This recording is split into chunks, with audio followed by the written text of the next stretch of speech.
Hello and welcome to the Arts Our Education Talk It Up podcast, where we talk to national, state, and local leaders who are working to make arts education part of every student's life. I'm Jim Palmerini, your host.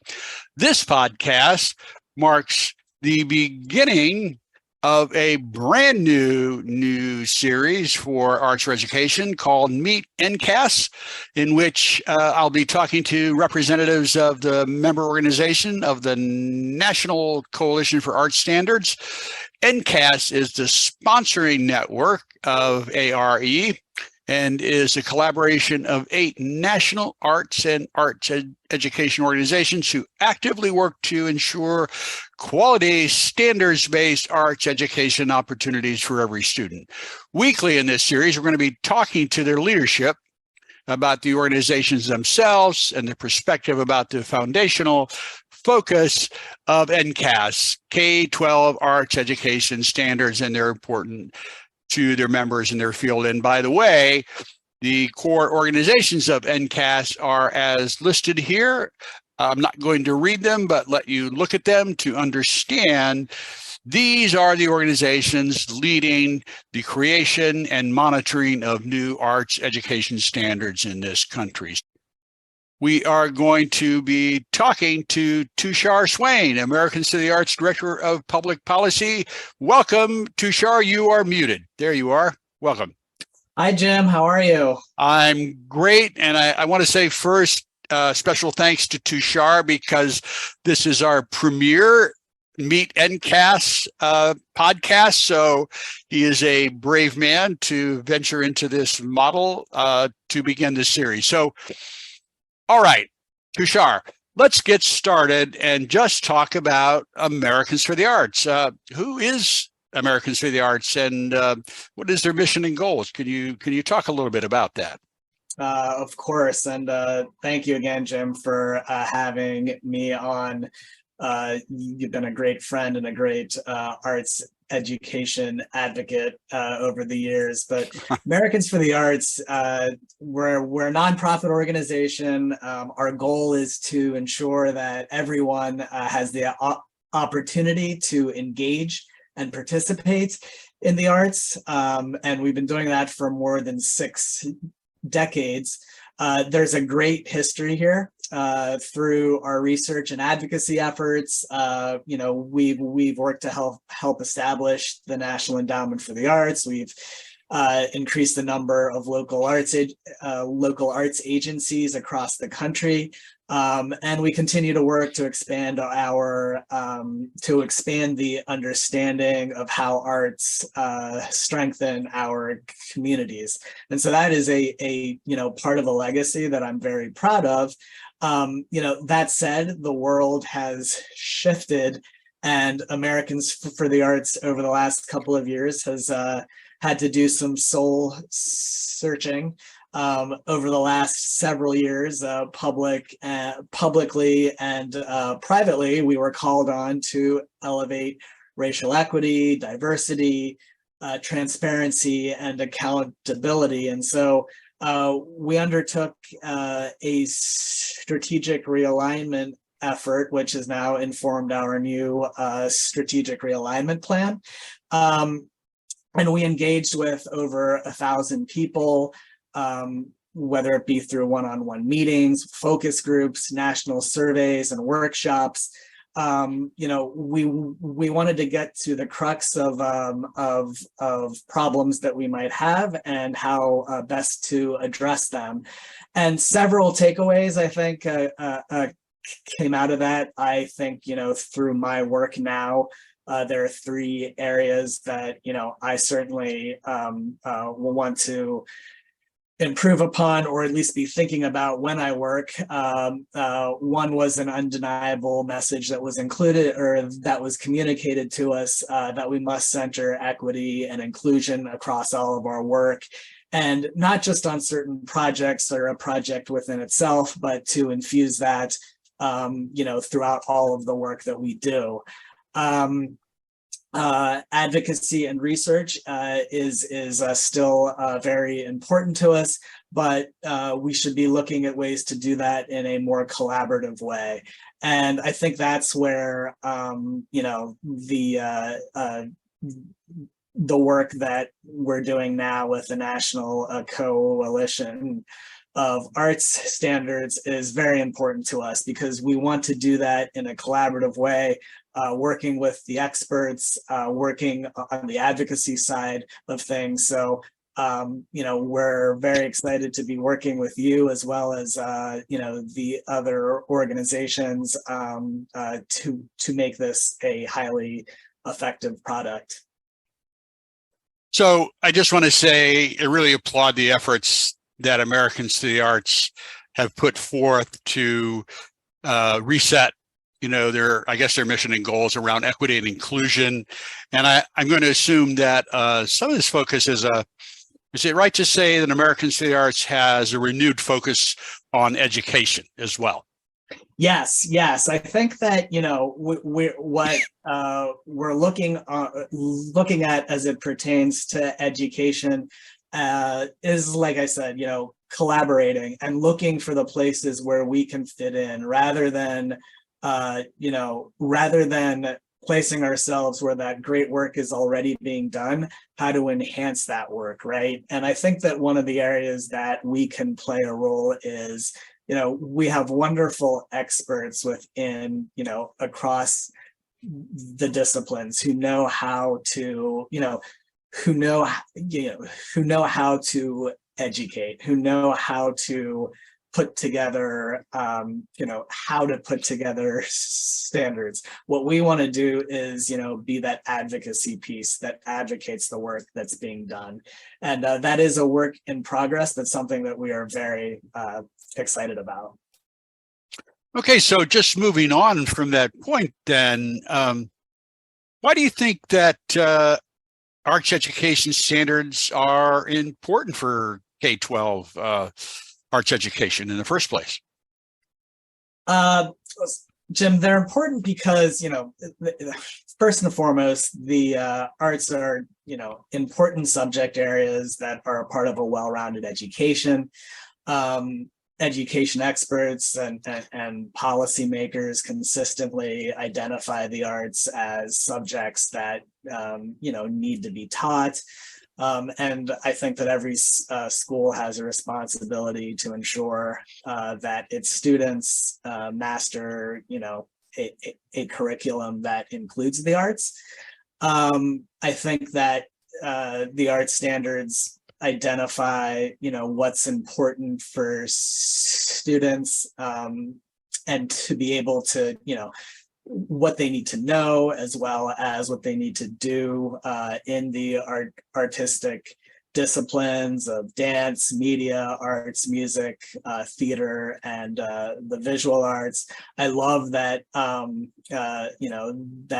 the standards are written by practicing arts educators, but with input from researchers as well as professional artists. So I think that it offers that great blend of scientific, method, as well as, classroom-based wisdom, but also feedback from the arts community as well. And then finally, I just find, I find these standards to be,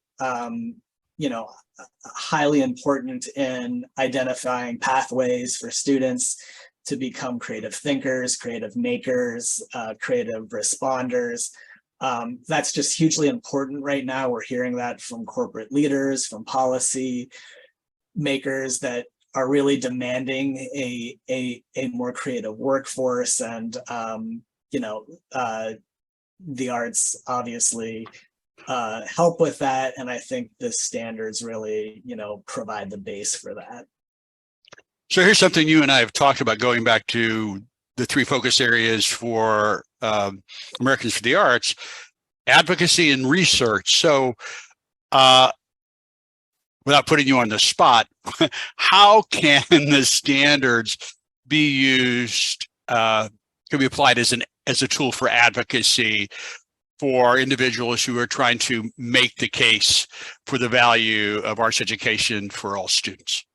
Well, I think that what the standards really do as it pertains to both advocacy and research is that um, they, they provide that level of gravitas, of sophistication, that, we, as arts advocates know, but those outside of that world might not know it. And so, for an example, right, I was just in a meeting with the US Department of Education, again, talking about the standards along with some other things. But I think, what came out of that was, the need for the US Department of Education saying that, hey, we need to do a better job of providing data for arts education.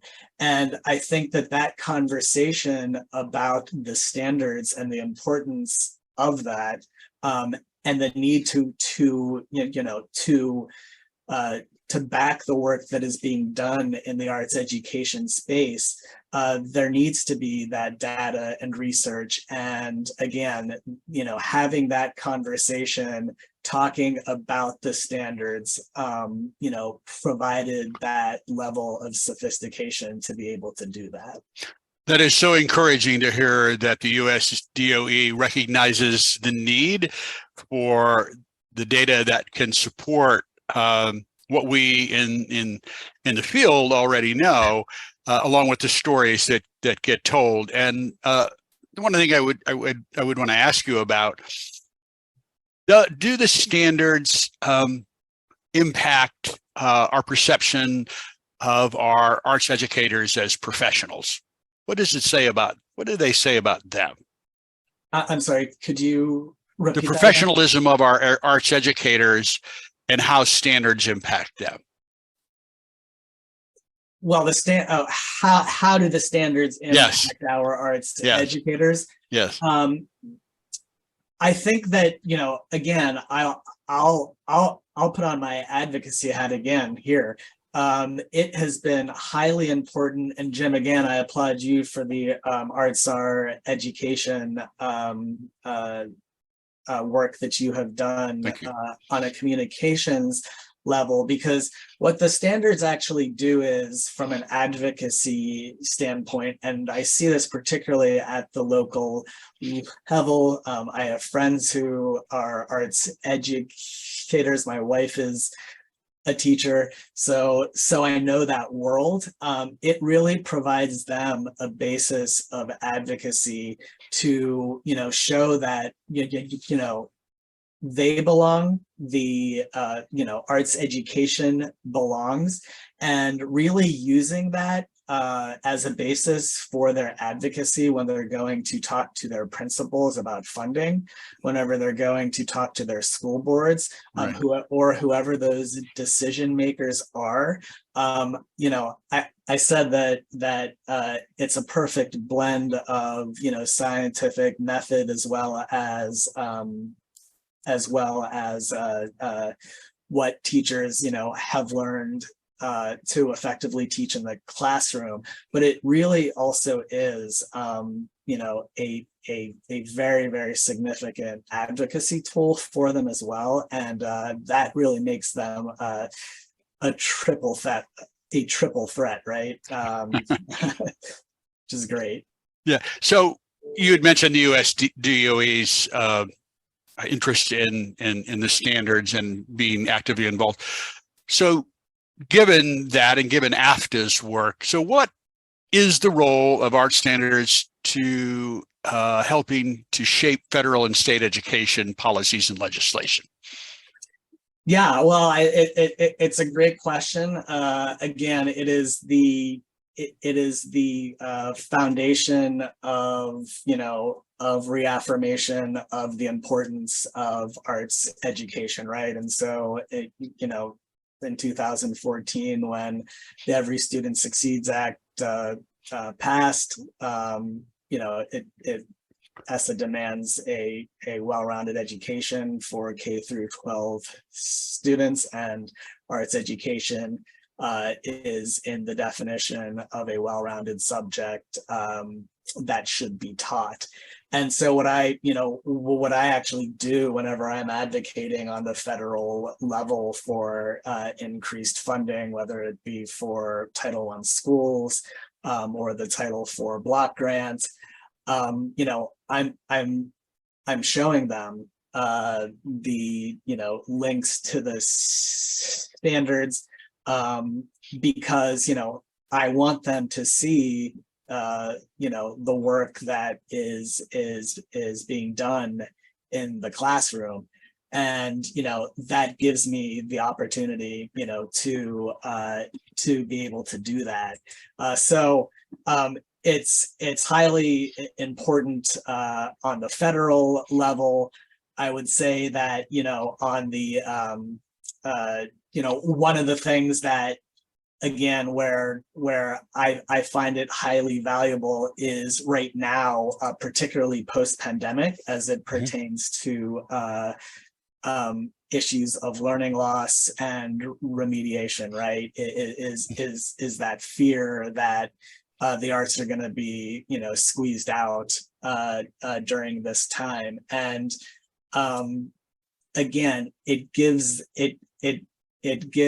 the reaffirmation that arts education should be part of that remediation and learning loss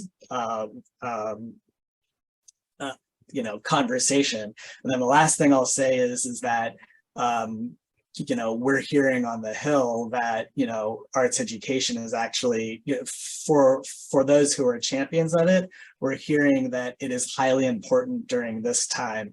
Policymakers are very concerned about the mental health crisis that started before the pandemic, but certainly was exacerbated by it. And I actually think about conversations, Jim, with you and me, where my daughter was sitting on the floor with drawing and painting, and then I had my other daughter playing the piano. So I've seen firsthand the social emotional learning component to it. And I think folks on the Hill are seeing that too. So all of this again is spurred by the great work that is being done by NCAS. Tooshar, this has been great. I think that we have covered a lot of ground in a short time, and I want to thank you again for coming to the table, the first round in our new Meet NCAS series. And excuse me, I hope that our viewers are going to find this valuable as well. So at that, I'm going to share my screen again. And if you want to learn more about NCAS, the National Coalition for Arts Standards, please visit www.nationalartsstandards.org. And there is so much to learn. We really covered a limited amount of ground about the amazing work that Americans for the Arts has done over the many years that they've been around and that they continue to do in their new iteration today at www.americansforthearts.org. I can't urge you enough to visit them. And so next time on Meet NCAS, we will be talking to the National Art Education Association and Mario Rosero. So excited to look forward to that. And finally, don't forget that arts are education for everyone, and sign the ARE pledge indicating your support for arts education. Urge your school board to pass the ARE resolution to fund arts education in the 2023-24 school year. And yes, you can donate to Arts or Education to help us share the message at www.artsareducation.org. So at that, Tooshar, thank you so much for being here, and keep up the good work. At that, signing off, and see you the next time.